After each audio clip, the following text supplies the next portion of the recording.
Hello. Hey Internet, it's Jake from Mini Terrain Domain, and this is Welcome to Paradise, Michigan, Season 3, Episode 5, Sounds of Thunder. This is actually Welcome to Paradise, Michigan, Genesis.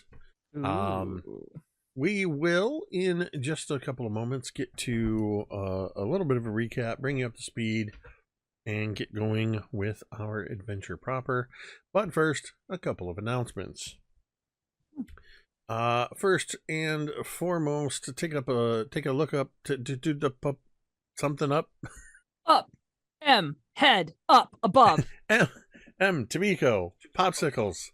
Yeah. Those are domain pops up above their head in the upper right hand corner.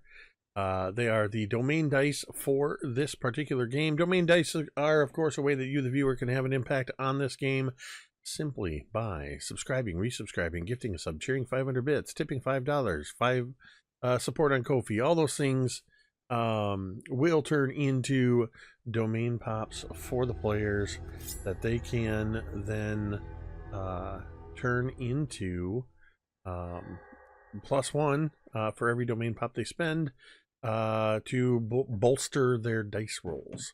Or they can choose to spend 5 of them to make themselves or anybody else roll on the D100 mystery grab bag table, which has all kinds of interesting effects, one of which we will begin to see resolved tonight, finally. It was actually rolled, Tamiko rolled, by the audience's request at the end of Season 2. And here we are going into Episode 5 of Season 3. We're finally getting to it because I did not forget about it. I was waiting for an opportune time. I did not have to be reminded about it. It was all part of the grand plan. So yeah, that's what the domain pops are. If you type ! schedule, you can check out our current gaming schedule. One addition, Ted. Are we confident? We are shaky right now. So the old guard may or may not be on tomorrow night. It entirely is dependent upon our illustrious DM's health at the time. Unfortunately, they've been fighting a fever for the last 3 days. Whoa. So stay tuned, and that's the best I can. I know. Yeah, so tune in. Get your flu shot, kids. Tune in to Nerdarchy YouTube channel at 8 p.m. to see if we're gonna play tomorrow night. But if we don't play, we'll get that rescheduled.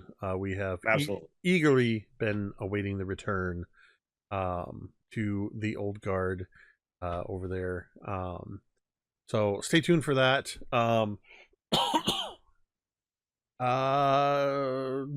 By way of content warning, this is we are a group of adults playing, some of us as kids and teenagers, and various individuals in a fantasy or fictitious setting involving time travel, sometimes involving school, an 1850s logging camp, what have you. You can expect there to be graphic depictions of violence, adult language, intense role-playing situations. If there's any specific additional content warnings, I try to give those if I think they might be coming up. Regardless, with that in mind, if this is something that you are not into, please do take care of yourself. Find something else to watch. We will not think any less of you if you have to leave. But do know that the players in this game, we have all had multiple session zeros. We've established lines and veils, and we have safety tools in place to make sure that everybody stays safe at the gaming table. We use a traffic light system. I've also started occasionally incorporating just a simple on-screen thumbs up, down, sideways, just to check in on everybody if we end up if we land in some particularly intense role play. But we do have those safety tools in place. We encourage you to use all of these tools in your own games, whether you play privately at home, stream, whatever. There's numerous tools out there that you can use for your games, and we encourage you to do so. Also, as we remind you before every game, you matter. In fact, you are enough. I'm wearing one of our shirts tonight. It's not about the shirt so much as it is about the message. You matter. Your presence makes a difference on this world, whether you believe it or not. It is true. There are any number of reasons why you or somebody you know might be struggling. The last thing we want is for you to struggle to find the help you or they need. You can come into our chat anytime, day or night, whether we're streaming or not. Type !help, and a couple of URLs will pop up. If you're watching on the VOD, of course you can, or at any time, you can check the bottom of the screen. The information is there as well. Those URLs are findahelpline.com, or you can check out the growing list of resources at takethis.org. We encourage you to go to those websites, bookmark them, save them for yourself, save them for a friend, and remember, you matter. With that, I would like to welcome you all. Wait, you forgot. Huh. Also, there's 8 days left on Marquise's Kickstarter. Oh yes. I don't have the link for it. The Woods forgot to Become grab it. Reborn. I got you. Go. Thank you for that. It's something Yes. vaguely German. Einbath, The Woods Voiceless Hymns, a mystical shadow desert, A magical shadow dark adventure. A mystical shadow dark zine detailing the occult forces of the Horned God. Enter the wood, learn secrets, face trials, be reborn. The Woods Voiceless Hymns is a build-your-own shadow dark adventure featuring 10 mystical encounters hailing from the ominous darkness of the Horned God's wood. With only 8 days remaining, they are a little over halfway on their way to 2/3 of the way funded. This is going to be an incredible thing to put in your toolkit for storytelling, whether you play Shadow Dark or any sort of dark setting. Marquise is an incredible storyteller and writer, and you would do yourself a service to back this product. So please do check that out. The link is in the chat. Thank you, Tomiko. Now, I would like to welcome you to Paradise, Michigan. Genesis. Our kids have found themselves in 1855 on a logging camp on South Manitou Island, about 15 miles northeast of Paradise off the Leelanau Peninsula, or where Paradise will once be. They are finding a lot of interesting things already, such as mysterious flotsam and jetsam from not only their own timelines, but apparently from even further than their own future, or what would be their future. Items appearing such as albums that haven't been released yet, mysterious report cards that are from their school in one variation, Paradise Academy, yet it changes depending on who's looking at it. Mysterious bug-eyed, beaked, furry creatures. Start speaking in tongues during thunderstorms. Nope. Speaking of thunderstorms, they have encountered briefly something somewhat familiar to them, but a bit of a cryptid here on the island known as Wetsika. They've begun to meet some of the individuals around the camp, and they have recently gone to the lighthouse where they met the lighthouse keeper's daughter, Amelia Gray. She is a 16-year-old redheaded girl who very familiarly introduced herself as she immediately turned around and recognized first Billy and then others. The reason for this being, when she opened the door to the lighthouse, she peeked inside, then slid the brass handle across the green door to the other side, opened it into a cabin-like space where she revealed her own conspiracy board containing photos and other pieces of information that she had picked up off the Lakeshore. Many of it you recognize coming from the Nexus Project. Some of your own files were there, including many boxes of files and photos, boxes that contained things that didn't really mean anything to Amelia, but you recognize audio cassettes and video cassette tapes, reel-to-reel tapes. There's a couple pieces of equipment that you would have recognized, such as a Polaroid camera and a tape recorder, things similar to what Oak possesses, though they've probably been a bit waterlogged, having washed up on Lake Michigan. While examining the conspiracy board and starting to figure some things out, Jessica decided she was going to try to open the door, but rather than do something conventional, slid the door handle to the middle. Upon opening the door, it opened into what seemed to be a dark, endless void, in which Coop, Oak, Rosie, and Billy were sucked out the door and vanished into the darkness. And we found that they came up from inside the spring, a big 100-foot across body of water in the middle of the Valley of Giants, an old growth cedar forest on the southwestern point of the island. And as they begin to take steps to dry off and get warm, starting a fire and drying their socks and shoes, Rosie spied off the further, about a quarter mile off the southwest point of the island, realizing, one, that you're high atop a sand dune cliff, you spotted a shipwreck. Which, You by the way, also- real quick, the state of Michigan could use this for their tourism board. All of these are real places. Tamiko learned this in her research for the notes this week, and I think this is cool that these are all real places. Yeah, this is. So, which part was the news to you, Tamiko? The The island or the shipwreck shipwreck? It was all news to me. I don't fucking live there. Yes, there.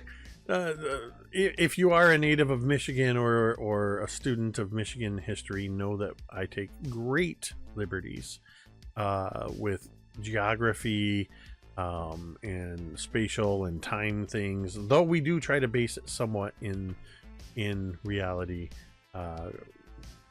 But yes, there is actually a shipwreck off the southwestern tip of South Manitou Island. But that's kind of where Sorry to interrupt. That is no. Well, I mean that's where we left off. I'll drop a picture in the Discord. And Ease.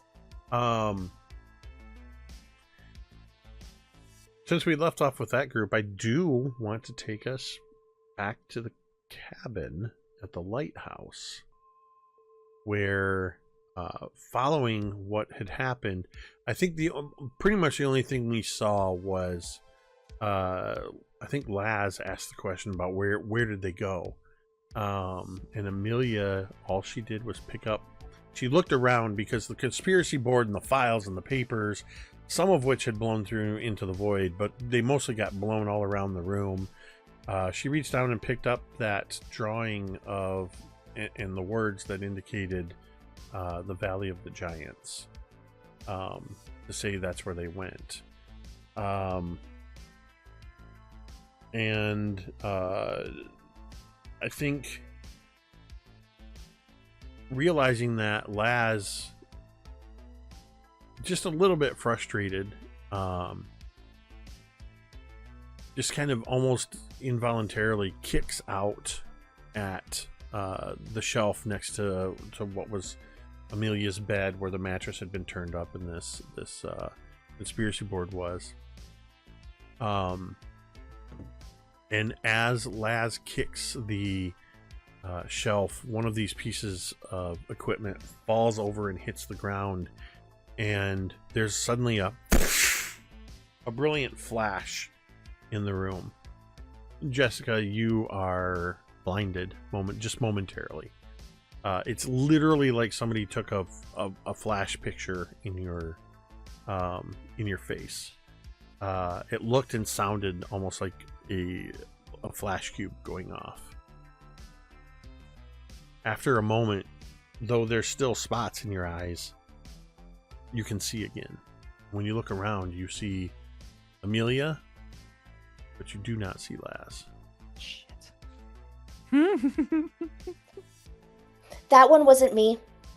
I will just want to say that I didn't touch anything.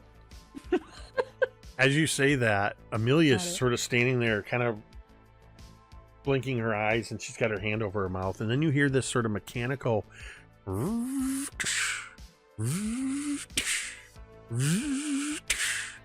you look, and down on the floor is a Polaroid camera spitting out picture after picture after picture after picture. Until... Jessica. After a moment, there's only, I think, like 10. I don't remember. I want to say 10 pictures that are in a cartridge for a Polaroid. Wow. And the last one goes, and there's a whole stack of blank, slowly developing Polaroid photos. Jessica is going to bend down and pick up one or two, kind of like shake them, and then have a look. After a few moments, the 10 Polaroids begin to develop, and you realize that all 10 photographs, if laid down in the correct manner, they form like a puzzle of Laz with a shocked look on his face. Laz is trapped in 10 Polaroid photographs. For the record, Oh my Tamiko, God. I had planned this before you said what you said before we went on That the is air. incredible. Tamiko called this before the session, everyone. Pretty much. Sorry, flag on the play. Wouldn't it be 9 pictures? Because didn't Amelia already take a picture of herself or something? Because there was a Polaroid picture of a girl in front of a lighthouse. You're with the assuming other it's oddities. the same Polaroid Oh, camera. it's maybe not the same reel Okay. or whatever. But yeah, that's what you see, Jess. Yeah, Jessica is going to... Oh, no. Oh my God. She's, like, going to, like, pick up, all of these Polaroids. 1 second. Yeah, Oh you're. God. There, M! Hello! You're cutting M in half. Oh, No.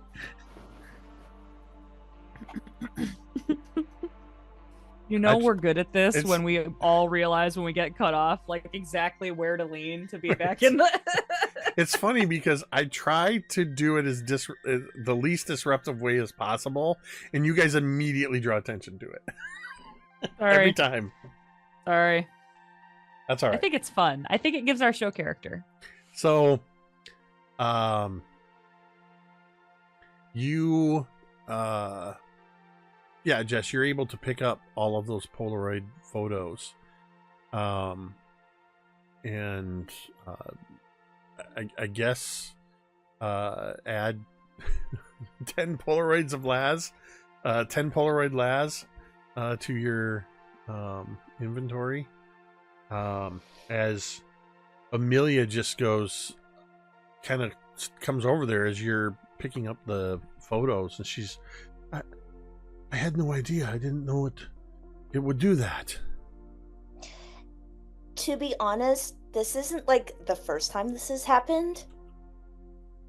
Laz has a bit of a habit of being sucked into illustrations or like artistic things. I'm sure it'll be fine, she says very quickly, with I think a fair amount of panic in her voice.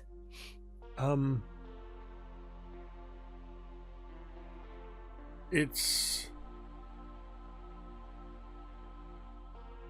a little surprising that you're so nonchalant about this. And I imagine she kind of helps you to pick up the last couple photographs, and kind of as the two of you stand up, she hands you that last photograph, and she kind of puts her hand over your hands and just says, she looks at you for a moment, and she just kind of looks into your eyes like she's trying to read something. You can make a charm check if you want to try to discern her look, but she's doing that where she's like looking, just looking back and forth at your eyes, and then she just says, "Oh, I'd be lying if I said this was the first strange thing that I've seen." What kind of things have you seen? She will roll charm just to see if she can discern. What is this, a 9?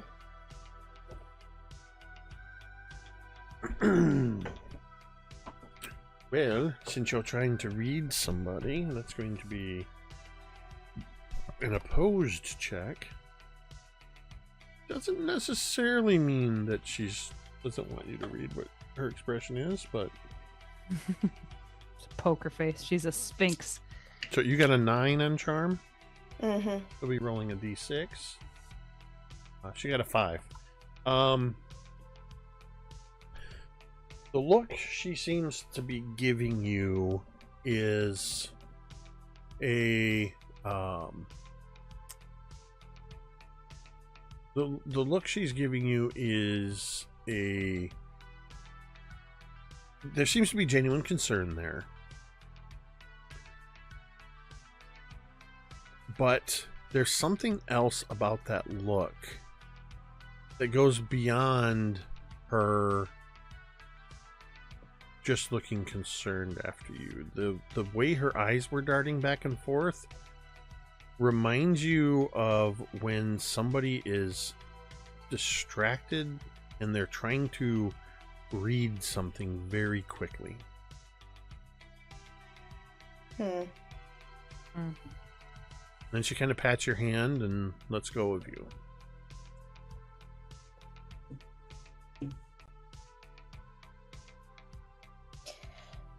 Listen, we have a Laz. He's safe. She like pats the pictures. We need to try and figure out how to get to the others. Well, if they are in the Valley of the Giants, which is where that goes in my experience, then we'll have to travel across the island, which is easier said than done, but I think I know who can get us there.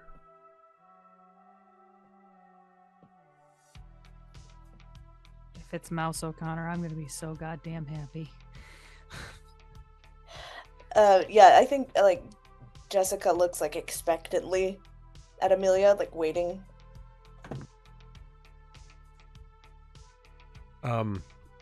She actually turns and she goes over to the bed, and she actually pulls the conspiracy board down again, and she grabs a rucksack and starts grabbing a few things. And then she kind of looks over at you and she says, "Do you need anything?"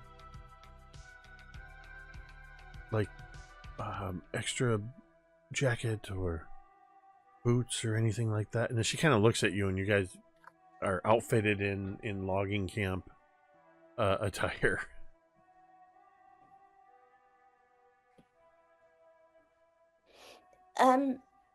No, I think you don't have any like hairspray or like a a wipe. You see her kind of, she pauses for a moment and cocks her head, but it doesn't seem to be in a "what are you talking about?" She kind of looks up like she's thinking for a moment. Oh, no, none of that has ever washed up here. Hmm. Yeah, because like Jessica takes out the hairspray that she obviously has in her bag and she shakes it and she's like, "Ah, I'm almost out." She like sprays a few last like on her head, on her hair. That's I'm ready when you are. Okay. And she kind of takes a look around and she just kind of shrugs at the mess and she goes, "We should go then." And she heads out the door.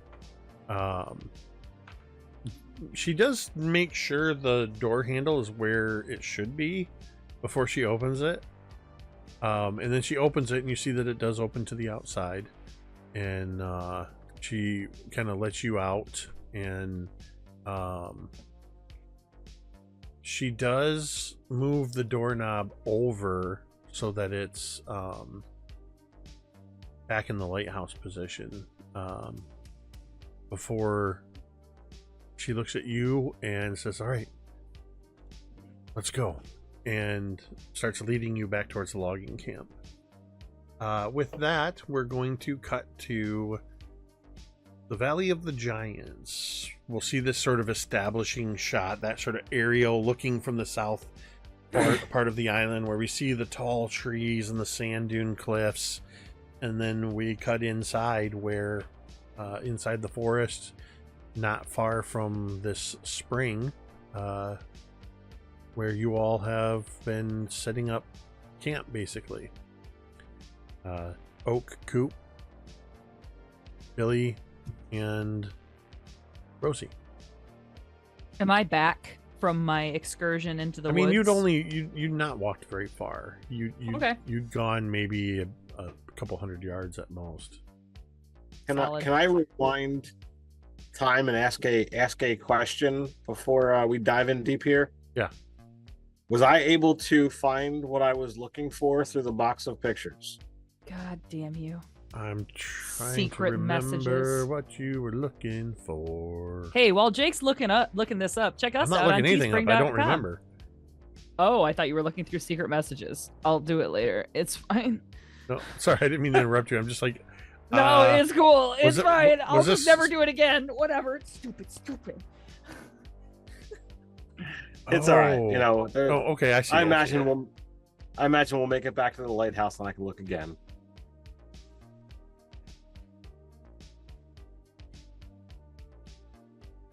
So you were kind of being surreptitious about what you were looking for. And I think because of the way that it happened, I think one of the things you might find when you came up out of the water is that you were holding a single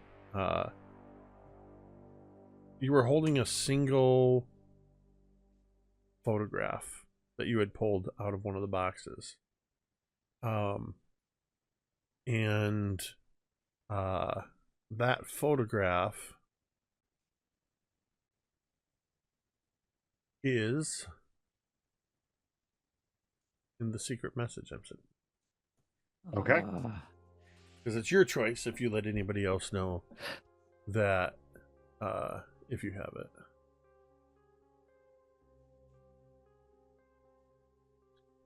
So I imagine, if I'm, holding on to this, I like, put it into my backpack to try and, get it dry. And then quickly begin to kind of take control of the group to get the fire set up and, get, the sticks in the ground next to the fire to warm up the socks and the shoes and get everybody as dry as possible so that we can, be warm and healthy. So yeah, this is Rosie, where you kind of walk back to the group and you're all there. So I think Rosie comes back and just like drops a bunch of sticks. Perfect 18-inch logs that you requested. And she would just say like oh yeah, by the way, there's a shipwreck like just off the coast 200 yards that way. Any chances the ship we were on? No, this one is I think the old Eddie Fitz is at the bottom of Lake Superior. This one is on Lake Michigan, and it's like not really submerged. It almost looks like it's sitting on top of the water. It's really, really shallow. It looks like it kind of like got beached like a whale. Is it something that like we'd have to cross the water to get to, or is there a... Well, yeah, a little bit of water. But if we had a rowboat, we could get out there. It's not that far. We got to get everybody, But yeah, I imagine like I'm talking to Billy kind of away from the littles. I would say, I don't know if we really want to go out there though, man. I think there's a person on it. I mean, I don't know anything about where we are. I don't know whether the people here should be avoided or gone to for help. Well, I'm fine with the people in the logging camp. I'm not fine with weird hermits living out on a shipwreck by themselves. We've dealt with weirder. Yeah, I guess. But, I saw one person, and maybe it's like roaches. If you see one, there's 50 you're not seeing. What if it's like a weird ship cult or something? I'm just saying that we should be careful. Okay. I wasn't certain if you were telling me because you thought we should go there or meaning to keep our eyes out. I'm just letting you know. I don't want to be like keeping secrets or anything. And Rosie's like, as she's telling Billy this, she's like trying to like stick these sticks in the ground like she has assumed he wants to for the shoes and everything. And she's taking her shoes off and like wringing out her socks and all that stuff. As you're I imagine you're strong being an athlete and whatever have you. So like Billy would take one of the, larger pieces of firewood, and I would show you the method of like, angling the stick in the ground and then hitting it with the log as opposed to trying to just use raw force of your hands. Awesome. This saves a little bit of your strength, and we've got perfect. We don't know how much we have to do out here. Sure. And I don't know if I need a check here, but I try to do it as educational and not condescending. Honestly, Rosie is surprisingly like listening to you and open-minded. This is not like she's been camping, but like all of this like survival-y stuff is not super her bag. So she just this is kind of a situation of crisis, and you're a knowledgeable voice in this time. So she just she's listening to you. Okay. But it's all about taking care of our necessities, and right now with us being wet, we got to get warm. Then we can worry about food and drink and safety.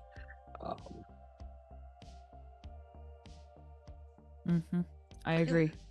Yeah. Do we think that the door sucked us into a different timeline? Because otherwise, why wouldn't we just walk back to the lighthouse? Rosie, I would like you to make me a brains check.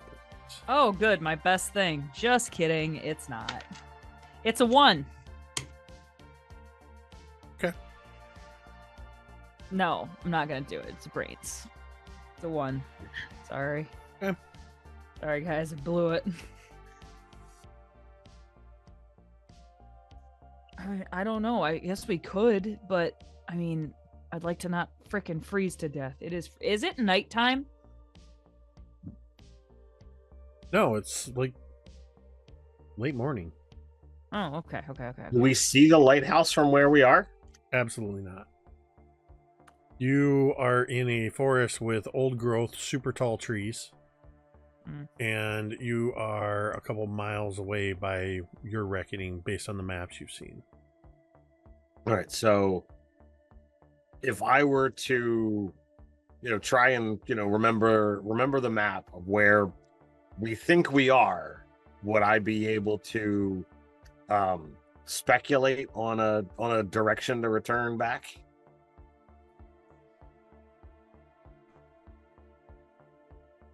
Right. He's asking if he could get some kind of a heading if we wanted to try to get back towards the logging camp. I don't know why that wasn't comprehending in my brain. All right. You know that you're on the southwest part and you're on an island, so worst case, you could follow the lakeshore. There's nothing that is going to hinder your ability to try to figure out what direction you need to go, and from what you can tell, where you are. All right, so I guess like once we have fire and the four of us can kind of like sit down, so do we think that's the best course of action, is to try and walk back to town? I mean, I don't know what Laz and Jessica are going to do. Are they going to, do they think it's best to come find us, or should we find our way back to them?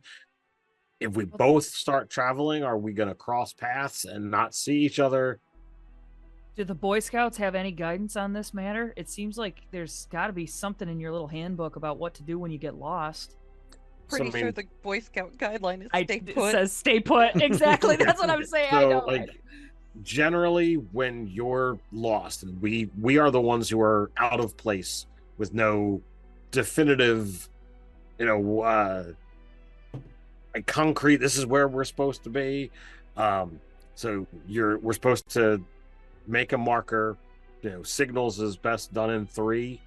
So that we could guide whoever is the search party to us. Because I think the worst possible thing to do would be if we start heading back and they're coming for us and we cross paths. That's problems. But did you see the door before we went through? It was just like big black nothing. How would they possibly know where to find us? I don't know. I didn't know we were gonna end up here. That's a good point. I mean, I don't know, man. I guess my vote is to stay put. We're safe here, at least for now.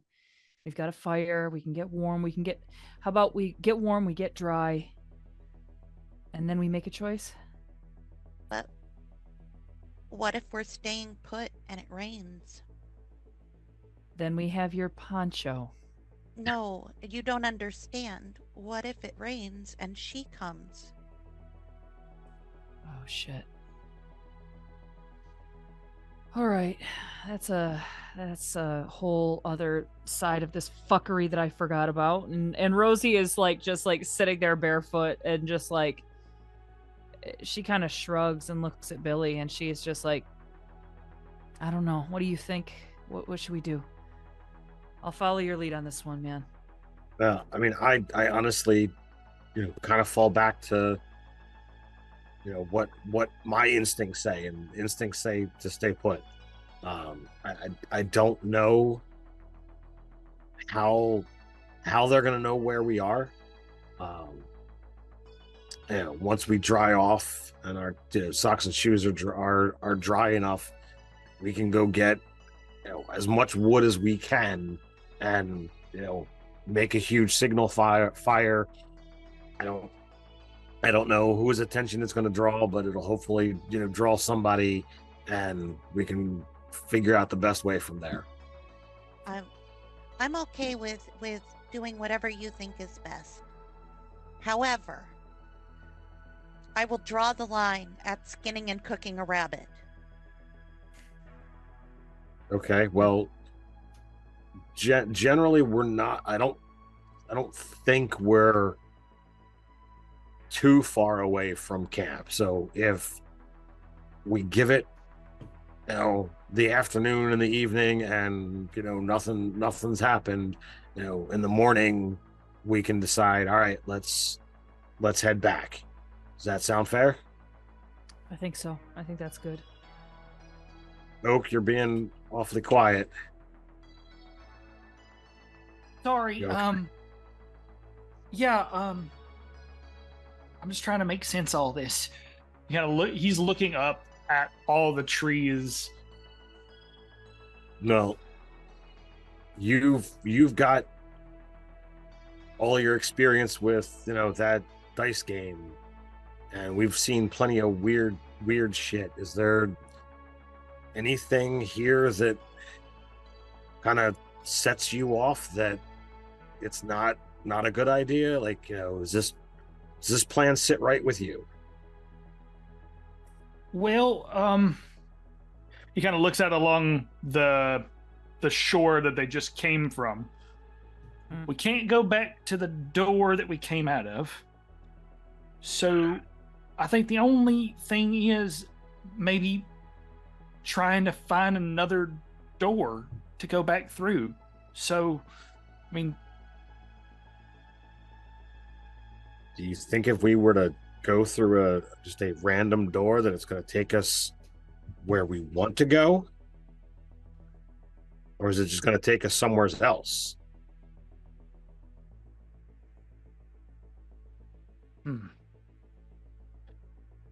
Well, maybe if we could get to the lighthouse. I mean, I feel like the lighthouses are connected. I've always felt like they were connected in some way. So if you get to one lighthouse, maybe you have the option to be able to get to the other one. I mean, what's her face seemed to think that. I mean, I don't know exactly what's going on, but she had little strings attached on her board. Yeah, under I her was trying to piece that all together, but there were so many strings. But there was one lighthouse here, and there was one lighthouse in Paradise. And was there one on the moon? There was a third one. I don't think that was on the moon, but if it was, that'd be. He kind of like, you get this little kid like gleam in his eye of like it's on the moon. The possibility of it being on the moon.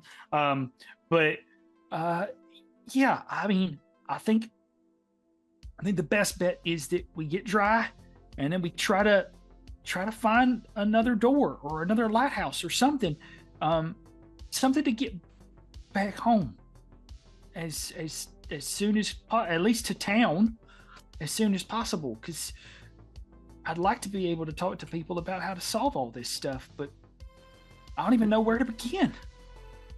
My only fear is if we go through another door and it takes us somewhere unexpected, how are we going to get back to Laz and Jessica? And I look to Rosie as I say Laz. Like, you and I are the oldest two here, and like in essence, while the littles are our friends, like we have a little bit more like wherewithal, a little more skin. Yeah. Like, okay, sorry, buddy. I mean, I know you might never have a Twinkie again, but we have other kind of skin in the game, I think I agree. I think we should stay here. If I know Laz, and I think I do, he'll want to set out looking for us. And Jess will too. I think we just stay here and wait, and if the Wetzika comes, I'll knock her lights out. Well, how about this? And I kind of like step back to look at all of you collectively. If she comes, you guys run, and I just kind of like look up. I'll let it out, and Okay. I don't know what it'll do. Hope it works. But Okay. I think that's a plan. all right, so let's dry off. Everybody, wring out your socks as best as possible. Get them on the sticks. And as soon as we feel dry and warm, as much wood as possible, and we'll get a fire blazing and hopefully draw in the search party. Awesome. Hey, Rosie, did you say something about a ship? Yeah, there's a I mean, I don't want you to get curious and adventurous all of a sudden or anything, but there's like a shipwreck off the coast over that way. Okay. No, I won't leave. I'm just trying to make sure if we do start traveling around here that we take stock of landmarks so we know where we're at, right? So Yeah. and he kind of like you see that he takes out his backpack and like surprisingly like his notebook is dry. All the stuff inside kind of stayed dry, and he's taking out a piece and he's drawing the Valley of the Giants, the fire pit right here where they are, and then kind of just the landmarks that he's sort of relatively aware of now in the area. Yep. Like the shore, all that kind of stuff. And then that way, if something goes down, he has kind of a spatial awareness of where to go. Yeah, so he's just like, all right, start here, and then should we give like a time for how long we want to wait? Because at a certain point, a day? 2 days? Okay, 2 days. Day and a half. All right. Yeah. I think we Isn't- give it don't- till morning. Don't And we know that the island is only like 3 miles in any I direction? thought it was like 8. No, it's No? like 10, 12 miles to circumnavigate the island. Oh wow. It's oh. About, this is all based on maps you've seen, and some of you have knowledge of the island. It's a small island from what you know. It's at its widest point, maybe 3.5 miles from north to Oh, wow. south. Yeah, right? We're not that And- far away from civilization if it exists. This isn't Yellow Jackets. Right. So I'd say like we give it till morning and make a judgment call then. That's a good idea. Wait until we're dry and comfortable, and then make a call. Like we can survive till morning with whatever foodstuffs we've had today and not be in any kind of danger. Sure, we'll be hungry, but Okay. So you're deciding to stay put, keep the fire blazing, get warm, dry. With that, we'll cut over back to the logging camp as we see Jessica and Amelia leading the way. As you make your way sort of in towards the sawmill, where we see there's the steam operated crane is loading more logs off of the horse wagons onto these rail cars. There's a small steam locomotive waiting to take the next load down towards the docks where they're being readied for the next time a ship shows up.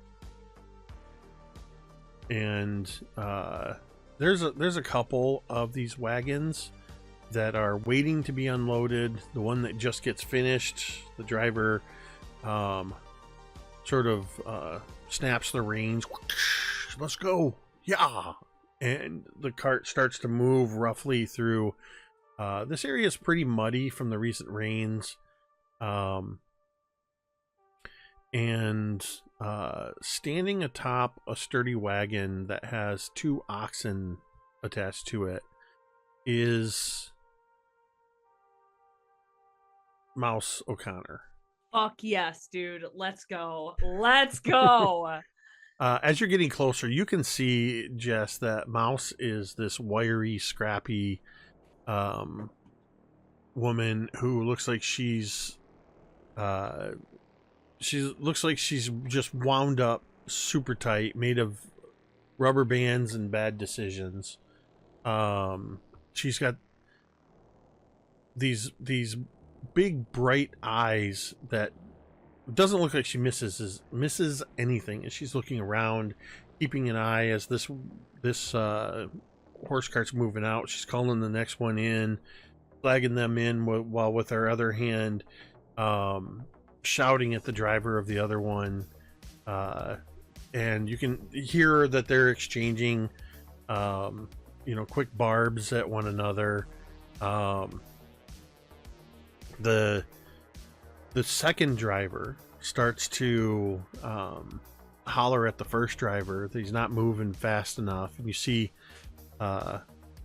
Mouse moves from the back of the wagon she's on, very quickly clambers over up onto the front of her own wagon and looks down at the driver of that wagon. All right, James, you want to fight? You better bring a lunch, because I don't quit till sundown. And he just puts up his hands. He's like, no. Yeah, that's what I thought. And about that time, the two of you get up close, and she kind of moves back, and you can see she's got a matchstick in her mouth. The red tip of it just sort of sticking out as she kind of moves it back and forth. And she's wearing I guess it's called a slouch hat. It's a type of almost like a cowboy hat. It's got one part of the brim is kind of pulled up. She's got the cord hanging down.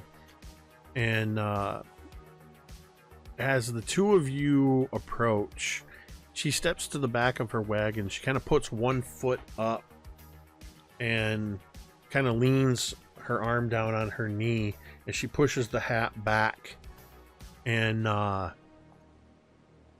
she gives you a once over. Like, she looks you up and down, from boots to the top of your head, and Jessica, and she just looks like she's. And she kind of glances over at Amelia as she looks at you, and she goes, "Huh. Well, don't you look like a lost little lamb? You don't look like you haul logs, drive oxen, or drink whiskey. What the hell do you do?"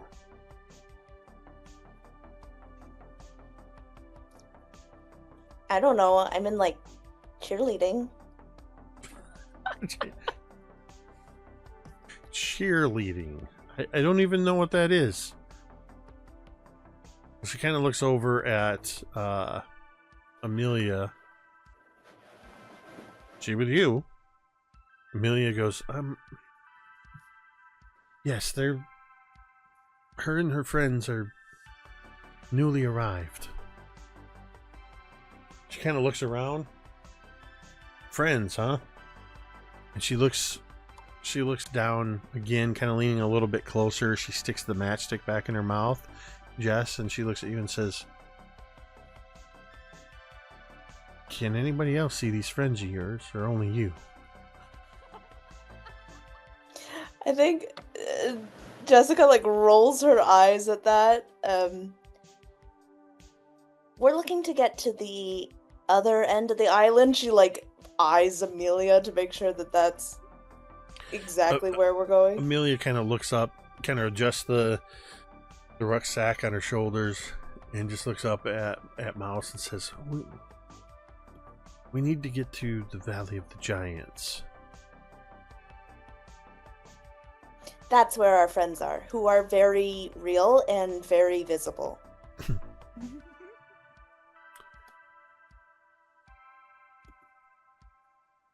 You can see for a moment, she looks like she's about to protest, and then Amelia kind of gives her this look, like, and Mouse kind of stands up and she takes her hat off and runs her hand through her hair. She kind of looks around, sticks the matchstick back in her mouth, and she goes, "Ah, hell, Amelia. Alright. Stick close, kid. Stay near me and you just might survive." Awesome. She gives a sudden, just not even with her fingers, she just does one of those, which I've never been able to do, one of those whistles, just really sharp whistles. And from the sawmill comes a man, looks like he's probably in his early 20s. He just kind of just suddenly pokes his head out, and she says, she goes, "Watch the line and watch James." And James just kind of, what? And she kind of looks around again. She goes, "All right, well, hop on up." And she climbs up to the front of the dashboard, the seat where they sit, and motions the two of you up. She actually, as you come around, Amelia leads you around to the front. Mouse does kind of step down halfway and offer her hand out to help you up. Yeah, Jessica would take it. She, with much more strength than you would expect from a woman as small and wiry as she is, she just easily pulls you up on there, and the two of you are situated so that you will be sitting between Mouse and Amelia. And you, as you're climbing up, you notice that tucked in just behind the seat, within easy reach, is a rifle. Mouse looks over at Amelia and just kind of looks like she wants to say something. She doesn't. She goes, "Well, if your friends are there, we should be able to get there and back before nightfall." And then she calls out, she doesn't call out, she just gives a couple of really quick, sharp whistles, and kind of pulls at the reins, and the oxen start to move forward, and this big heavy-duty cart lurches forward and starts to lead you up a trail, up away from the logging camp, heading deeper into the island. As you get going, you can see for the first probably 10 or 15 minutes, because of all the traffic from the horse wagons moving, the road's pretty muddy, it's pretty rutted. All of her attention is on driving the ox cart. And then eventually these little spurs start to become less prominent, and you find yourself on a track that is less rutted. It's still like a 2-track. It's obviously a trail, but it's less worn than the others, as you are heading in the direction of the Valley of the Giants. Once you kind of hit in this area, Mouse turns to you, Jessica, and she kind of looks down at where your feet are sitting up on the dashboard. In this case, the dashboard, as if I recall my wagon stuff correctly, is just that section where your feet actually sit. And she kind of looks down and she just goes, "Huh, nice boots.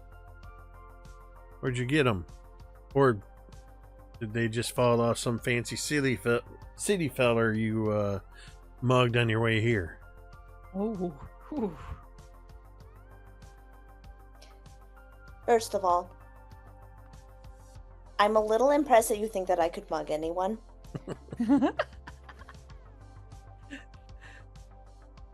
Secondly, we're on an island? Where else do you think I would have gotten these? Feisty. Okay, okay. You got a little They bit look of like spirit? yours, she says. She points out to like Mhm. Well, her boots. I wasn't meaning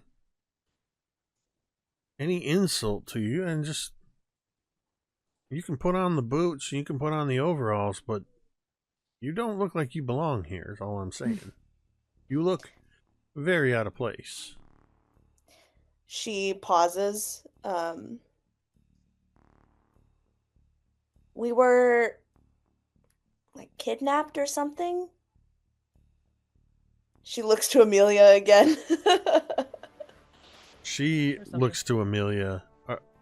Are you kidnapping this girl? And Amelia just goes,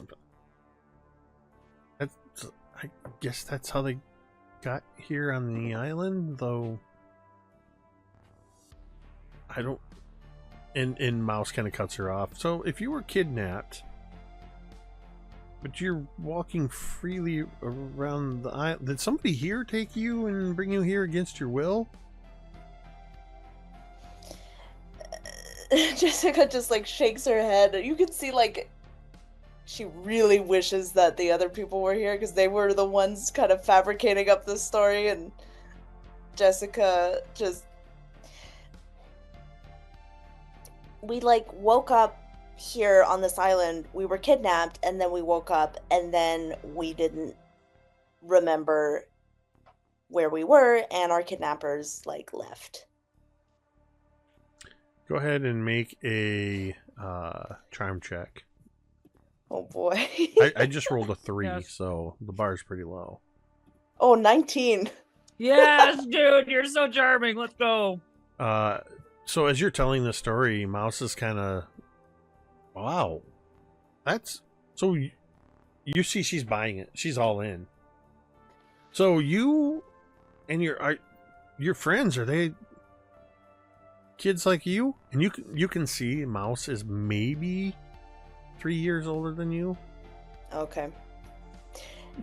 Yeah, like I'm the oldest, and then there's a couple who are a little younger, and then there's the littles.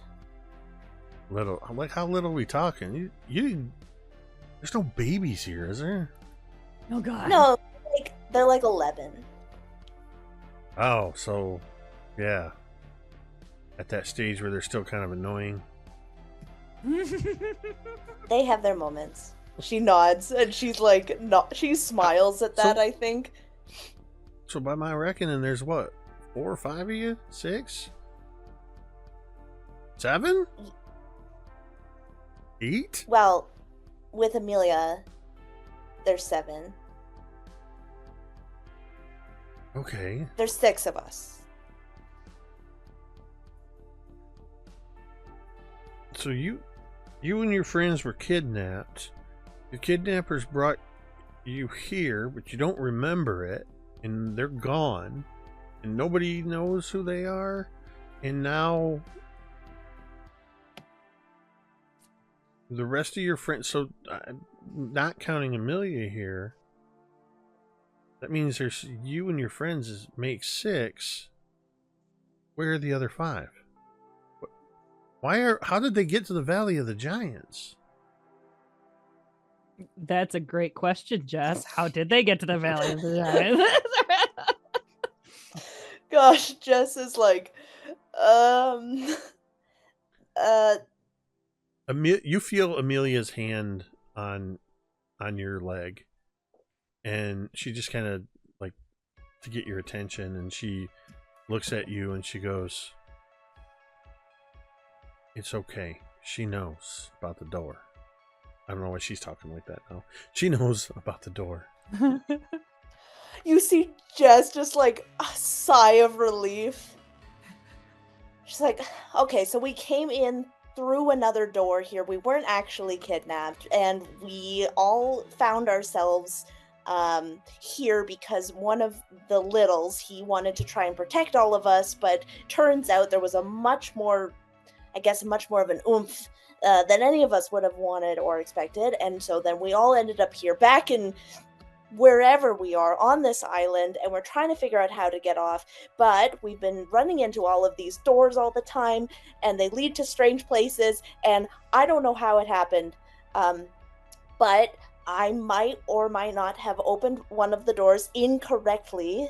I might add, unknowingly incorrectly, and the four of them got sucked into a black hole. We think they're in the Valley of the Giants, and then she like takes out like Laz as like a picture, and she's like, and this is our sixth friend. He's in here. You see Wow. Molly is staring straight ahead. She pushes her hat up so it's like almost, the brim's almost standing straight up, and she just goes, and Amelia leans towards you and goes, I meant she knows about the door to the lighthouse. God damn it! God damn it! The jig is up! And Mouse just looks at you and goes, well, shit. And I think that's where we're going to go ahead and take a break. That's perfect. That is perfect. That's awesome. I did not expect, once again, when that door is concerned, Jess just throws it wide open. Yep. Figuratively and literally. That's amazing, because I couldn't have planned better for that. That's ideal. Amelia's just like, yeah, she kind of knows. She knows about the door to the lighthouse and what it does and where it goes. And you're like, okay, here's all of the tea. Jessica is like any 16-year-old girl and just wants to tell someone about So yeah, in my mind, Mouse is probably like 75% Lori Petty, think Tank Girl from like the 90s. Awesome. And probably about 25% oh my gosh, I just blinked on her name. Soleil Moonfry? No. Well, a little bit of Somebody that. So we'll say, 5-10% of that. A healthy 10% Soleil Moonfry. Sadie Adler from Red Dead Redemption 2. Sick. So Sick. that's kind of who I'm picturing. But anyway, you are the two of you, well, the three of you, well, technically the four of you if you count Polaroid Laz, are en route to the Valley of the Giants. So we'll go ahead and we will take a brief break, and we'll see you on the other side.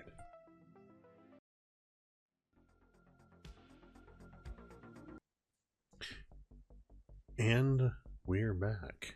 Woo! This is more production stuff, but I did, for those that were with us on Monday, I did change out my icons, and I'm doing it on all streams now, where the mute and unmute buttons are bright green and bright red to let me know visually if they're on or off. We may have had to, if you watch the VOD on YouTube, I cut out like almost 20 minutes where there was no audio from the players, then there was no audio from me, but I left in Carrie and Tamiko. I left in when we came back from break, and there were a whole bunch of audio sounds that played simultaneously. That is my favorite thing. I loved that. If you want to know what we're talking about, head over to youtube.com/mini-terrain-domain and check out the latest VOD for 7 Dooms from Sandpoint. At any rate, speaking of Dooms, Rosie, Oak, Coop, Yes. and Billy. You're chilling out for the day.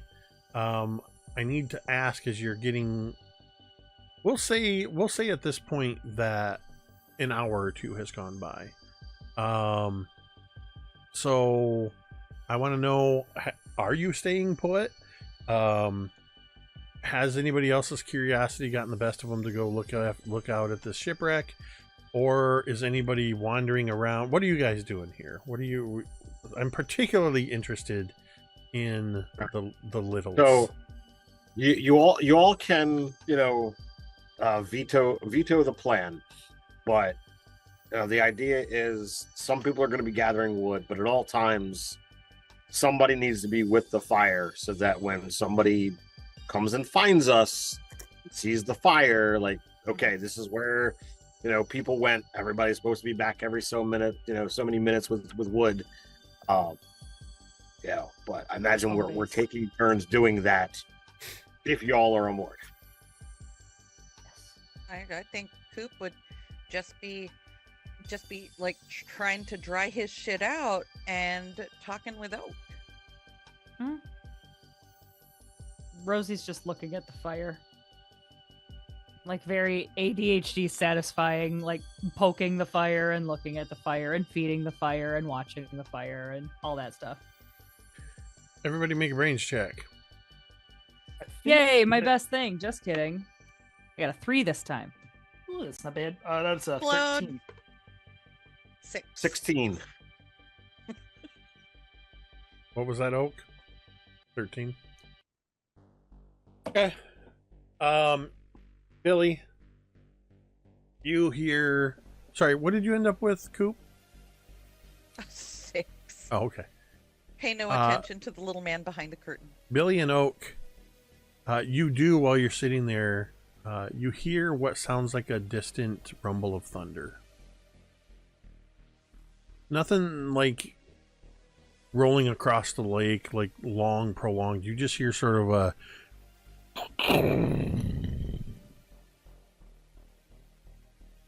Anyway, what y'all talking about? Oh, God. I feel really bad. Oh, I feel really bad because Jessica and Laz probably think we're dead. I think we were dead. No, Coop. I'm sure they're working hard to find us, and I'm sure they're gonna come get us. We just gotta be patient and wait. On that note, I think it's important that we take stock of what we have. So maybe we dump out our backpacks and see what we can use to survive. Yeah, survive. Okay. Or entertain ourselves or something, because who knows my how day long has it's gonna come. take. Coop dumps out his backpack. He's got Oh, the trove Yes. comes. Yes. so much Yes. bullshit in there.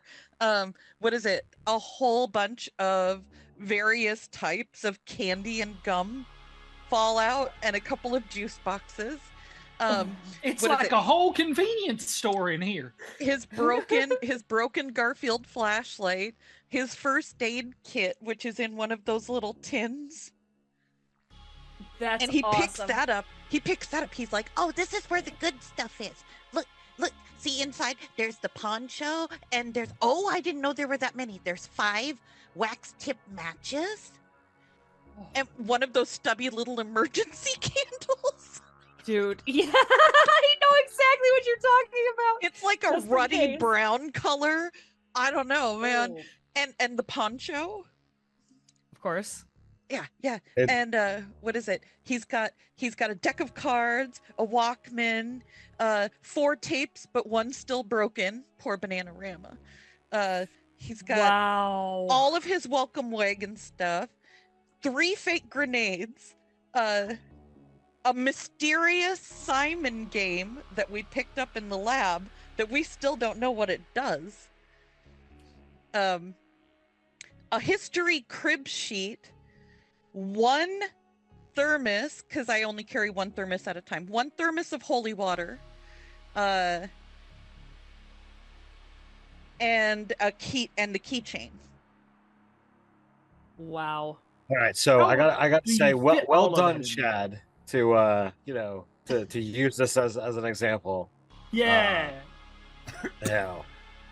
So as Billy begrudgingly kind of dumps out his pack, There is a pocket knife, thing of flint and steel, some rope, a map of the town. Dear Lord, I have the Paradise? spyglass. Oh. Paradise, yeah. My brain was crazy. Okay. The spyglass, another large first aid kit like Coop has, a pair of wooden stakes, and a now lone picture of Anne and Billy at the dance. My God.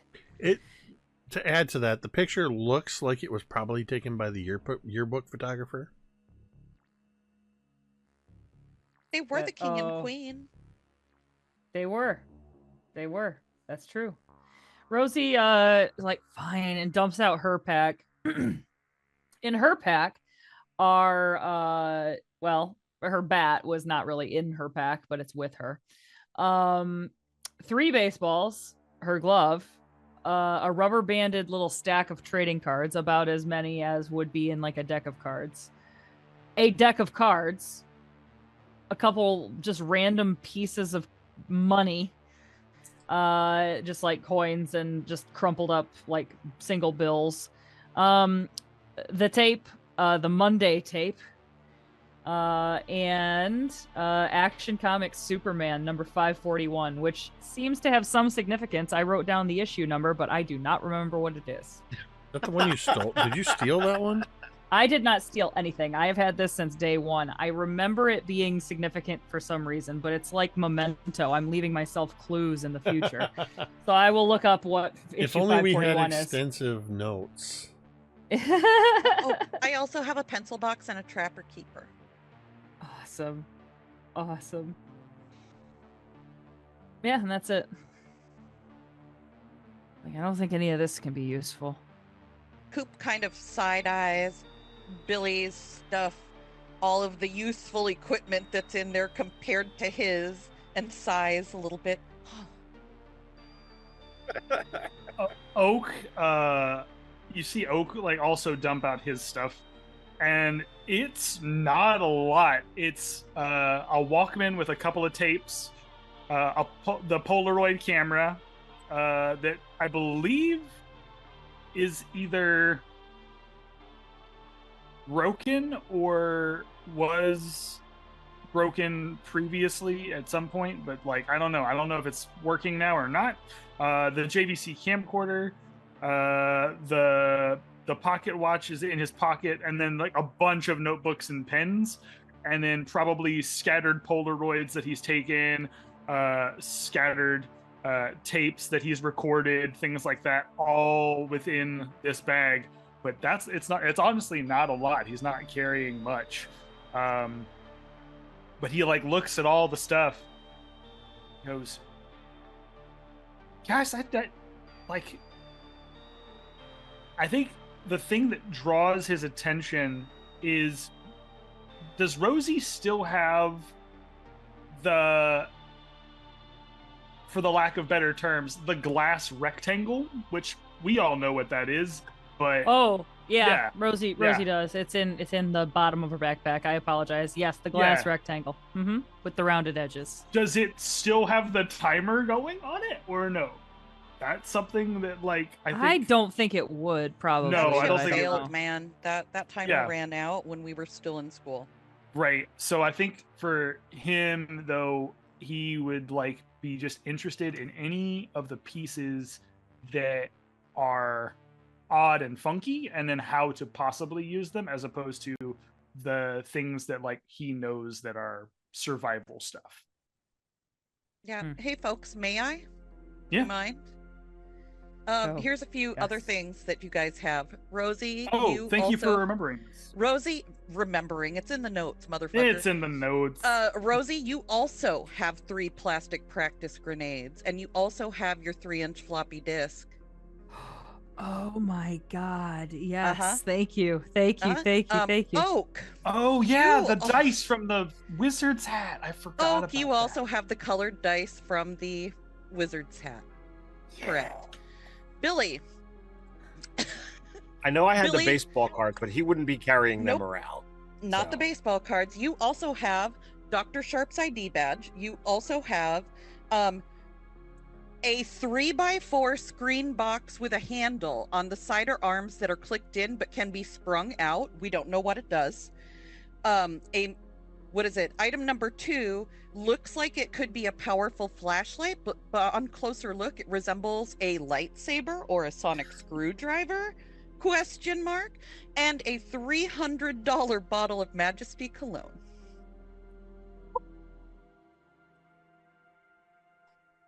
I don't remember getting cologne. So, are you Wow, all literally Tamiko, just dumping dude. these objects out, or are you like lining them up? And I would say like we're just sorting through them. well, to so be that we fair, can kinda Coop, see Coop what's- did specify Coop that he just upended dumped. his backpack. Yeah. Oh, yeah. Coop dumped, but Oak would not dump because he's got too many Yeah. expensive items inside. I Neither dumped. would Bill. I dump. So, at some point, as you guys are literally cataloging everything you have, taking an inventory of your assets, a couple of you mentioned things, keychain, pocket knives, Bats. no, not the bat. Oh. I mean, you did mention it, but I'm not drawing attention to that. Okay. The Billy, as Yes. you're looking down at all of this stuff, your pocket knife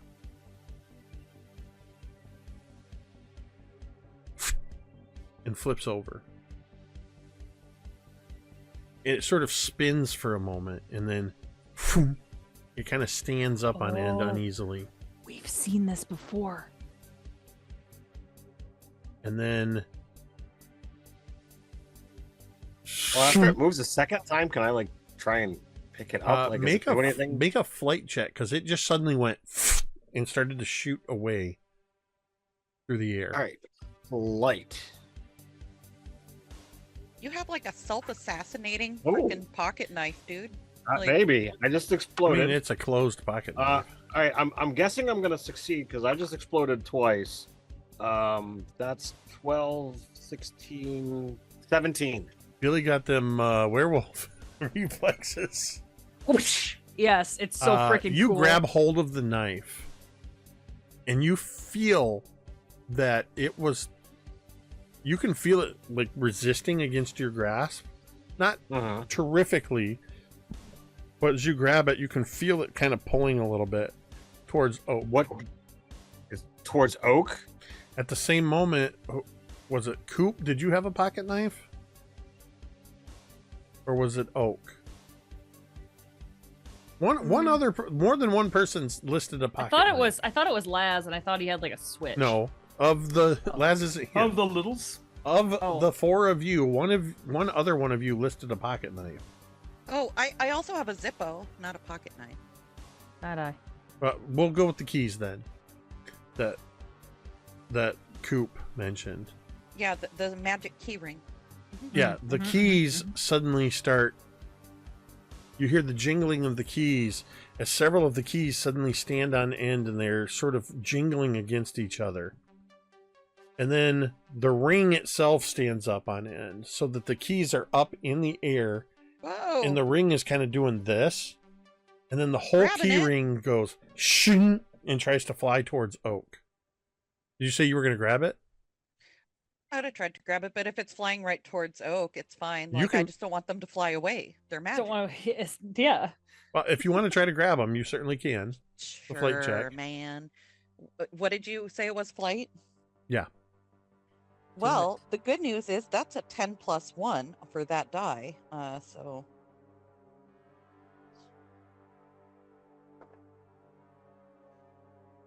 which makes that an 8. You just get a hold of them.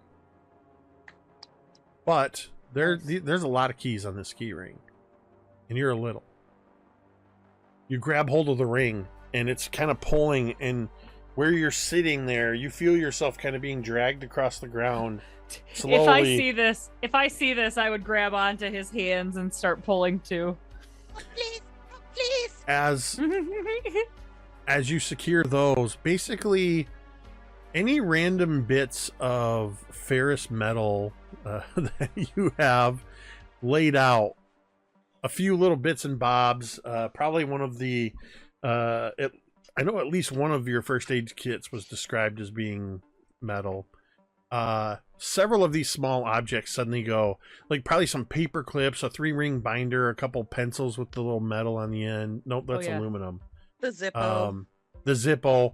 They all go ting, and they all fly at you at once, Oak, and slam into your leg braces through your pants. Oh. Your leg braces appear to be magnetic. Oh my god. Or be magnetized. Would you look at that? Are you okay? Billy and Oak, you hear another sound of thunder. Oh god. Oh god, she's coming. Well, remind me next time I get a good grade on a test. I'm going to put it on your legs. I don't understand. That's the With first time. with a fridge magnet to display my prowess. Oh, That's the first time I've seen this. Well, I mean, last time, I think it was the pocket knife was trying to come at me, but that's weird. Coop plucks off the Zippo and then lets it go. Katonk. And he just keeps doing this. Katonk. I'm not a toy. God, man. It is pretty cool, man. You're like Magneto.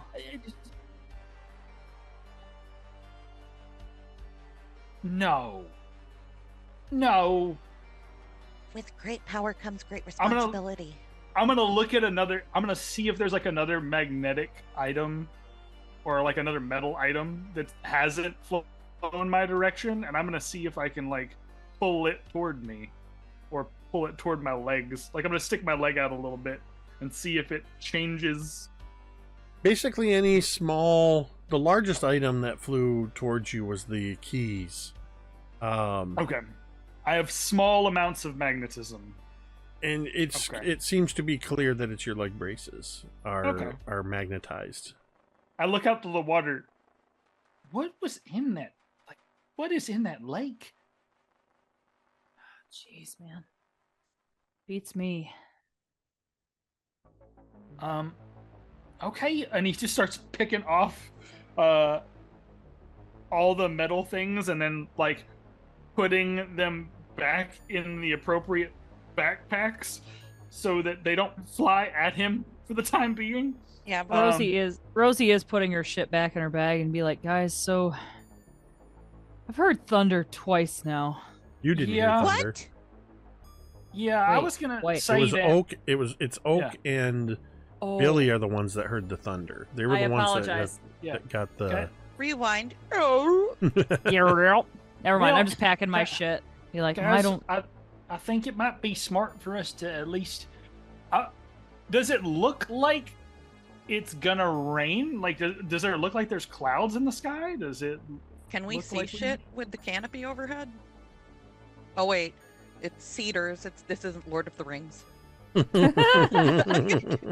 Yeah, right. It's Um, like sky.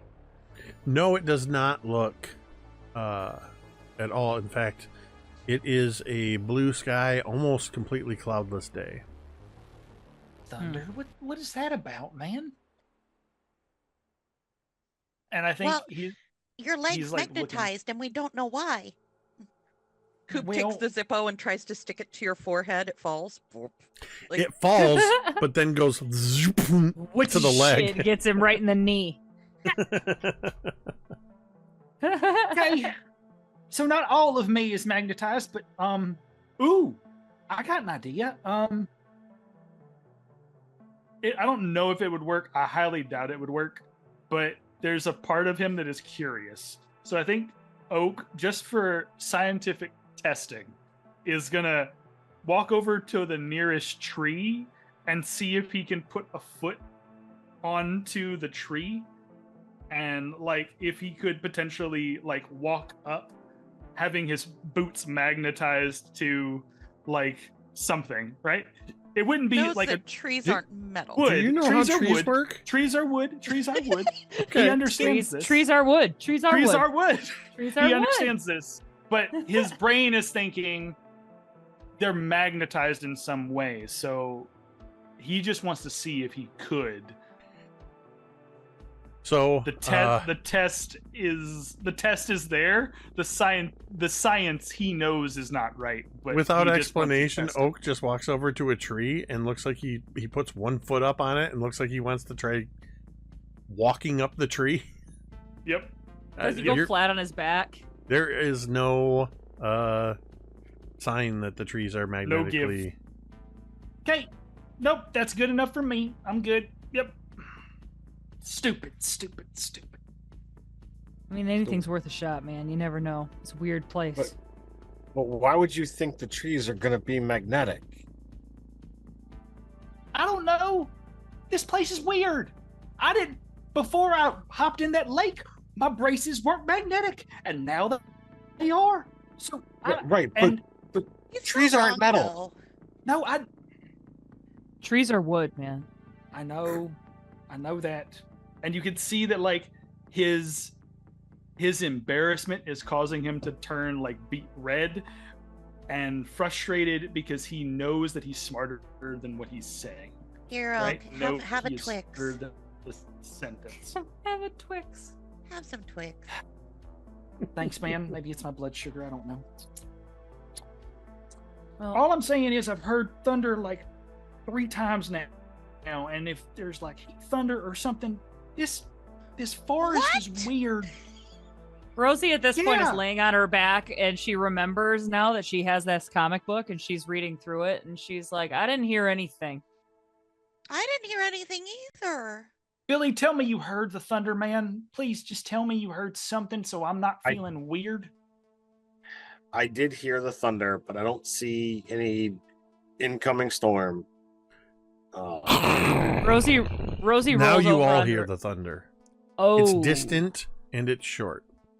And we're going to use that thunder as a transition Perfect. to the Yes, wagon that's where as you are rolling up through the woods up a slight incline, Jess, you hear the distant sound of thunder.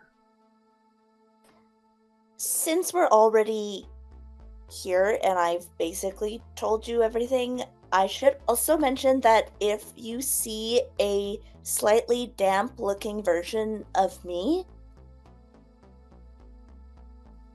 she's super evil. Just so you know.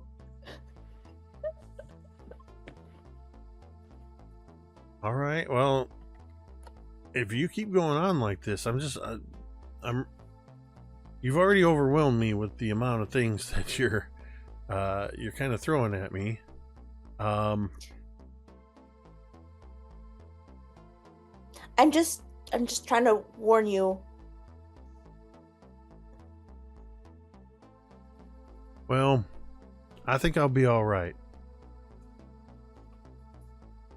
And all of a sudden, she pulls on the reins and kind of gives a couple of sharp whistles, and you feel the wagon lurch as she pulls it to a stop. And she kind of stands up on the seat and she goes, well, that's odd. And you see about 20 feet in front of the trail, not really blocking the trail, but a large tree, not one of the big, you're not to the Valley of the Giants yet, but a very large tree is laying near the road. She looks and she goes, I know every tree from here to the valley and beyond, if we're being honest, and I know which ones are marked for cutting and which ones aren't, and that one's not. That's a healthy tree. It shouldn't be on the ground. And she jumps down from the cart and starts to walk over to take a look at where this fallen tree is. You can see it's a good I don't know what a good height for a tree is. 50 feet, we'll call it. As it's lying alongside the road. Some of the branches are partially blocking the road. And you can even see, Jess, where this tree is laying, it looks like a perfectly healthy tree. So that's where Mouse is right now, is she's kind of walking over to investigate, and then you hear that sort of sound in the distance.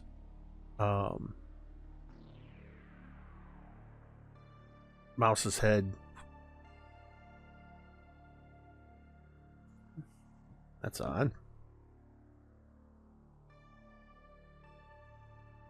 After a few minutes, she'll come back over. Well, when we get back to camp, I'll have to have somebody come up here and grab this one. It was not slated to be cut down, but I don't know why it's on the ground. And with a few whistles and clicks, she's got the wagon moving again. So it wasn't blocking the path. No, just some of the foliage from it, the leaves and branches are partially obscuring the path. Oh, It's more that it was down in the first place. She wasn't right. expecting this tree to be down. Okay. Once you get moving again, she's like, so what's this about an evil, what'd you say, damp version of yourself? You know, like the Wetsica. Oh my god. Don't tell me you believe in all that stuff. I just told you that my friends got sucked through a portal.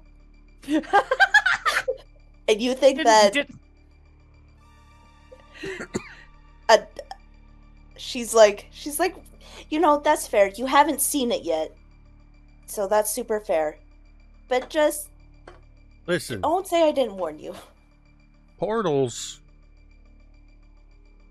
in a magic door on the lighthouse. It took me a good week and several bottles of whiskey to accept that. And I can kind of understand when you talk about portals and stuff, but I'm going to be honest, I didn't understand the majority of what you were spewing and sputtering back there, other than what sounds like fever dreams. But I've been over practically every square foot of this island, and I ain't seen no Wetsica. I ain't seen no, what some of the loggers are calling a dog man. I ain't seen no vampires. I ain't seen no specters and spooks and things climbing out of graves. I ain't seen no mysterious lights in the sky.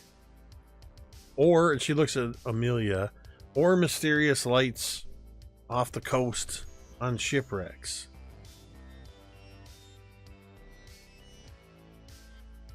You... Oh, go ahead.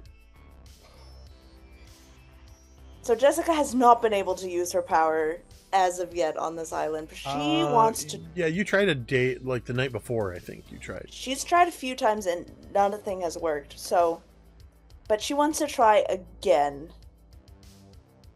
to just like stick her hand through, because she is trying to get this person to like. She knows what they're about to head into, which is going to be some crazy shit, so she needs her to be on the same page as quickly as possible. So she's going to try to just like stick her hand through. She doesn't want to do it so dramatically that if it doesn't work she looks like an idiot. But Yes. she just wants to try it again. What are you trying to put your hand through? Like if there's like a rail or something on this cart, not really like a the rail. front. You've got the dashboard that your feet are on, and it's kind of open in front of you. There's the bench that you guys are sitting on. So then, yeah, probably like the dashboard. Like she's gonna try and like stick her leg through it. Okay. You get one free D6 to Okay. use for a power token. I've got the DC in mind. And the rule is you can push up to a total of, counting your free one, up to 8 power tokens with increasing levels of consequence the more you push. Okay. Do it. I will say, for what you are attempting to do, the DC 1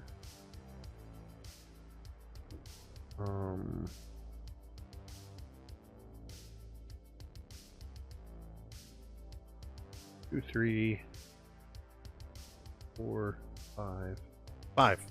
DC 5. Okay. That's based on the degree of control, amount of experience, deviation, and scope. So Can I explode on a power dice? Yes, and if you do explode, the additional rolls do not count against the number of tokens you use. Mm-hmm. Okay. So I rolled 1 and I got a 2. Okay. I'm gonna push it. Yep. And I rolled a 6.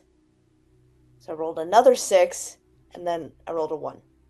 So I pushed once for a 15. Yeah, so the DC was a 5, so you easily did it. So you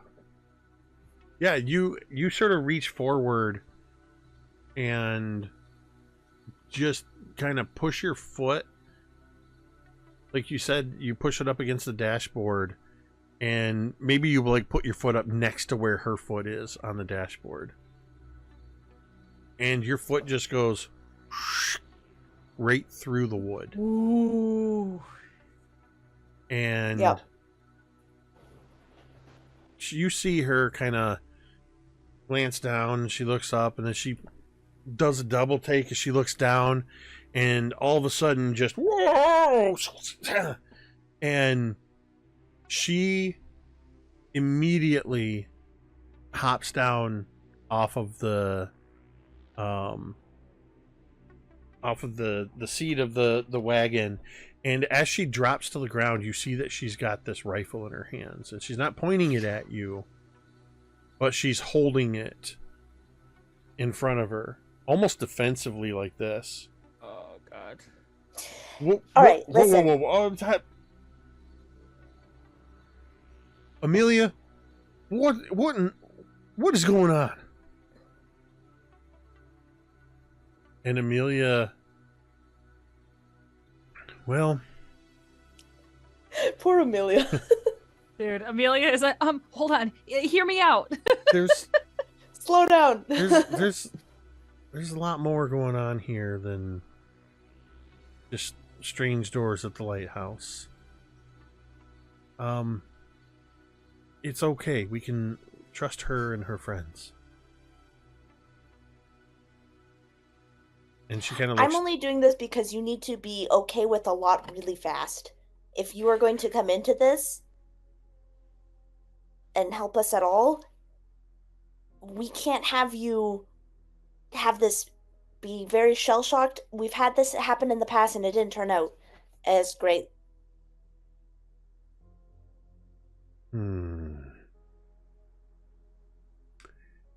Amelia stands up and she climbs like past you over to the other side, and she says,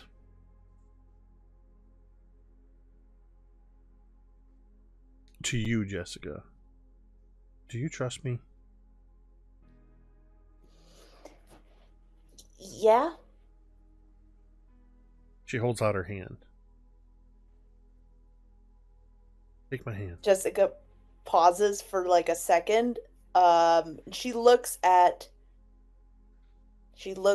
Amelia, and she wants to see if she can read her. I almost imagine that Jessica gives Amelia like a similar look, of like trying to read her.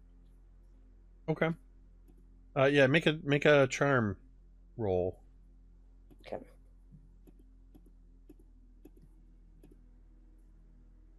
It's a 16. You got a 5. Ooh. You read in Amelia that she is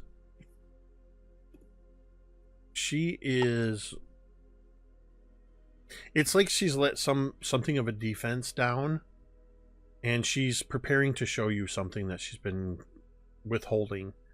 And you can kind of sense that her intentions are good. She wants to bridge the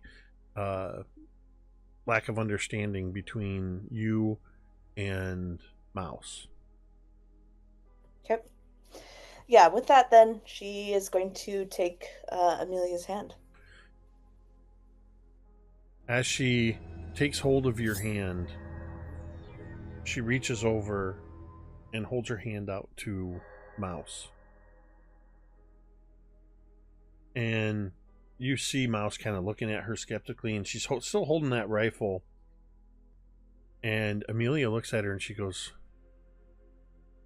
"Trust me, Molly." And Mouse sighs, and she lowers the rifle, keeping her hand sort of near where the trigger is. She lowers it. She holds her left hand out, and she takes Amelia's hand. And in that moment, Yes. you understand that Molly Mouse O'Connor was brought to South Manitou Island. I completely forgot the name of the island for a moment. Was brought to South Manitou Island with her father. Her father was a teamster, brought here, hired to run the horses and the wagons and the oxen. And Molly learned alongside her father and kind of just was always quick and eager to learn and get out there and do what needed to be done. And the other loggers, it was actually Levi Blackthorn that was the first one that gave her the name Mouse, and it just stuck amongst all of the loggers. And you see that over the course of 3 or 4 years, as she grows up from being right around your age, she grows up very quickly in the camp. And about a year ago, there was an accident at the crane, and her father was killed. And Molly was offered, a ride back to the mainland. And the owner of the logging company was even going to pay a small stipend and pay to have her sent down somewhere else that I can't think of right now. I wanted to say Chicago, but I'm not entirely sure what Chicago's timeline is. But for the last year, she's been working here, and mostly it was just her working and trying her hardest to prove herself. And anybody that underestimated her or tried to take advantage of her, she very quickly would break a nose or knock a few teeth out or whatever, and people learned you don't mess with Mouse O'Connor. But also she's very good at her job, and she takes it very seriously. There's a couple other pieces of information that you're surprised. You're seeing all of these as like quick flashes in a movie. The individual that you see briefly, her talking to a man in a suit at her father's funeral, and her father was buried in the graveyard here on the island. And the man in the suit is the man who owns the logging company. And his name flashes through your mind. William Simpson Stapler. Additionally, you catch a piece of knowledge. It's sort of at the tail end where something... It doesn't make sense because it has something to do with the Valley of the Giants. And you can see the tall trees, and you can see the form of this Mr. Stapler. And his form seems to almost be jittery and not in focus. And there's a second, even less in focus individual next to him. And that's where the connection breaks. And your hand snaps back involuntarily from Amelia's. And the same thing with Mouse. And Mouse looks at you and she goes,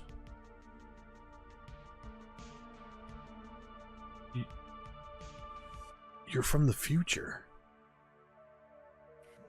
And you realize Mouse just got a whole slideshow of information about you. Hairspray and the entire catalog of Def Leppard and like, my God. All the good stuff. All of it. All the all good of it. stuff. Culture. Yes. At that moment, there's a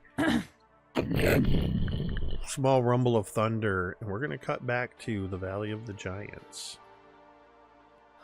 All of you feel the thunder this time. You hear it and you feel it. And go ahead and all four of you make me a brains check. Great. It's my best thing. Every time. Hey, I got a 7 that 3. time. 3, motherfuckers. 14 from Billy. 15 for Billy. And from Oak. Billy, this time as you feel and hear the thunder, you notice that at the edge of the spring, this big 100-foot spring that's mostly glass-like on the surface, ripples. You hear it again, and it's really close to the one you just heard, and it's slightly louder. And then you realize you can all hear this sound. And it's getting louder, and it sounds like it's getting close. As you hear...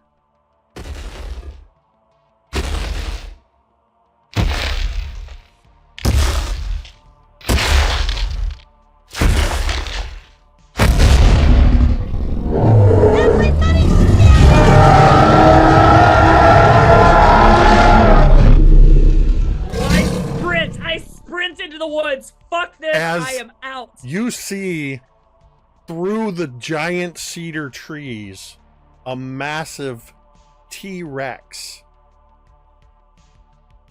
Jessica, you, Mouse, and Amelia hear that roar echoing from somewhere way, way far ahead of you. Oh, God. Rosie apparently takes off running. Fuck Coop, this. No, Coop, yeah, did you Rosie, take I off am running? done. I heard you yell, "Everybody scatter." No, he yelled, "Everybody scatter," but Okay. he hasn't scattered yet. So- he sees the T-Rex and goes, "That's not James." And Damn it. for those of you that didn't take off running, after this roaring, and there's now just this massive literal T-Rex towering over you all. It looking down at you, and then you hear a twig snap, and a figure steps out from behind a tree. And you see what looks like an 11-year-old girl with auburn hair. She's wearing what looks like a flour sack dress, one of those dresses made from the flour sacks. and she has a deep burgundy sort of shawl, and she's carrying a basket in one hand, and she looks up at the T-Rex and she goes, "Shh!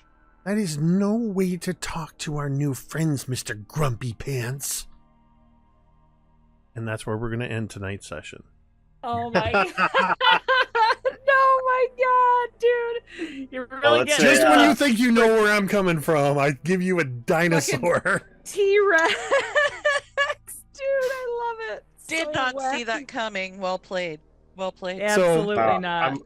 I'm glad you went in that direction because the next words were out of my mouth was I'm gonna wolf out. I'm glad. Yeah. So there's a few nuggets that were dropped here, and then I was kind of hoping you guys were going to stick around at the Valley of the Giants for a little bit. All I can say is I sure am liking my weekly coffee talks with Craig. We come up with some good. Responsible for this? No. Right. But he knew about it, and Son of a bee. but even Craig didn't know that I was going to put together a sound effects package. I was hoping the sound effects would hit you guys just how I wanted. I saw your comment flashing back to Tomb of Annihilation. That's why I love this game. Just when you think things are starting to get settled and a little bit normal, we got to ramp it up to the weird. A T-Rex, presumably a tamed T-Rex who's been tamed by a tiny child. Is the T-Rex the D100 rule result? No, we actually didn't get to it. Oh my goodness. The greatest cliffhanger that ever it's was. not. Actually, I said at the beginning we were going to resolve your D100, and then I totally forgot it. In hindsight, there was an opportunity that would have been a perfect place to do it, and I just forgot it. Keep nudging me because we will get to it. It was paid for, and I think it's a good one. We can always mulligan it, right? Nope. Nope, this is a good one, and I want it to come up. Yeah, remind me about it because I should be able to slip it in most places, but I just forgot about it. So this is what I told Craig today when I was first coming up with this game, and it was right around the time I had gathered you all as players. I wrote down a handful of things on an index card. Things like superpowers, pirates, robots, aliens, evil scientists. The natural progression. Evil scientists. But the very first thing I wrote on that index card was dinosaurs in paradise. And I've never really been able to make that work. So I knew when we were coming to the island, what better place to have a dinosaur. There's so many questions that have got to be coming up about this T-Rex beyond that. So anyway, Rosie doesn't care about any of it. She is sprinting into the woods. Fuck it. So I think Coop and Oak are both terrified and fascinated. It's like seeing a Charizard in real life. You're like, I know it's dangerous, but I don't want to look away. Like Can't look away. Can't move. So- And the real bitch is, I said this in the side chat, but Jurassic Park isn't out yet. So probably it's unlikely that we know that T-Rex hunts by sight or motion. So yeah, exactly. So what the hell was this? I was gonna just say something, and it just left me. It was right before you said that about the. I can't remember what you said. Anyway, if I remember it, I'll tell you guys. It's just driving me nuts. All right. Thank you to everybody who tuned in tonight. Thank you for I forgot to call it out when we came back from breaks, but Dice on Ice RPG resubscribing for 72 months. That Also is 6 years. Also, apparently, though we're not streaming here, I just noticed a thing on my Twitch notifications. Apparently, tomorrow is my Twitch anniversary from when I became affiliated. What? Which would mean that it's been has been 7 years already. Well, How No, many years? 6. Wild. 6, because it was in no, it was early 2018, because I started streaming with Tomb of Annihilation in late I've been 2017. subscribed to you for 73 months. Do that math So- for 20 me. months. It's That is so been many it's been a months. hot second, my dude. That's not an answer to that math question. It's really not, but I'm not going to do that math. I can't do that reverse math to figure out how many So years that's 72 6. That's months. 6 years, yeah. It's 6 years plus a month. Yeah. Oh, you're plus a month. So anyway, yeah, that's a long time. And it all started with Tomb of Annihilation. So how fitting that a dinosaur should show up on the Twitch anniversary. If it starts throwing up zombies, I'm out. Yeah, Done. I'll save that Yeah, But it's Or- gonna throw up Wetsicas. It's just gonna throw Wetsicas at us. Many, Ah. many Wetsicas. The real trick is that's the exit off this island is the portals in the T-Rex's throats. Oh, we gotta climb in the mouth? Great, cool. Oh. Cool. We the zombies. So, anyway, thank you, as always, to everybody who supports with subs, gift subs, bits, all that stuff. We appreciate that. And for the new follows, all that good stuff. If you're hanging out in the chat, we appreciate seeing all the chat and the theories and the discussions and everything else.